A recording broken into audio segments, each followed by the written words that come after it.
Hi friends, എല്ലാവർക്കും നമസ്കാരം. നല്ലൊരു മഴക്കാലം തുടങ്ങിക്കഴിഞ്ഞു. സാധാരണയായി ജൂൺ ജൂലൈ കാലഘട്ടങ്ങളിലാണ് നല്ല മഴ കാണുന്നത്. ഇപ്പോൾ മാർച്ച് ആരംഭിച്ചിരിക്കുന്നു. മാർച്ചിലെ മഴ തുടങ്ങിക്കഴിഞ്ഞു. നല്ല അന്തരീക്ഷമാണ്. പതിവില്ലാതെ ഇന്ന് നല്ല മഴയുണ്ടായിരുന്നു. മഴ ഉള്ളത് കൊണ്ട് തന്നെ ഒരു വീഡിയോ ആയാലോ എന്ന് വിചാരിച്ചു. അങ്ങനെ ഒരു വീഡിയോയ്ക്കുള്ള തയ്യാറെടുപ്പിലാണ്.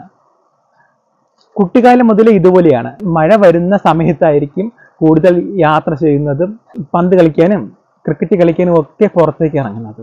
നമ്മുടെ കുട്ടിക്കാലം വളരെ മനോഹരം തന്നെയാണ്. എനിക്കന്ന് ധാരാളം കൂട്ടുകാരുണ്ടായിരുന്നു. പണ്ടൊക്കെ 4 മണി 5 മണി സമയത്താണ് സ്കൂൾ വിടുന്നത്. സ്കൂൾ വിട്ട് വീട്ടിലേക്ക് വന്നു കഴിഞ്ഞാലോ, മഴ പെയ്തു കഴിഞ്ഞാൽ ഞങ്ങൾ കൂട്ടുകാരെല്ലാവരും, ചുറ്റുപാടും ധാരാളം കൂട്ടുകാരുണ്ട്, എല്ലാവരും റോട്ടിലേക്ക് ഇറങ്ങും പന്ത് കളിക്കാനൊക്കെ ആയിട്ട്.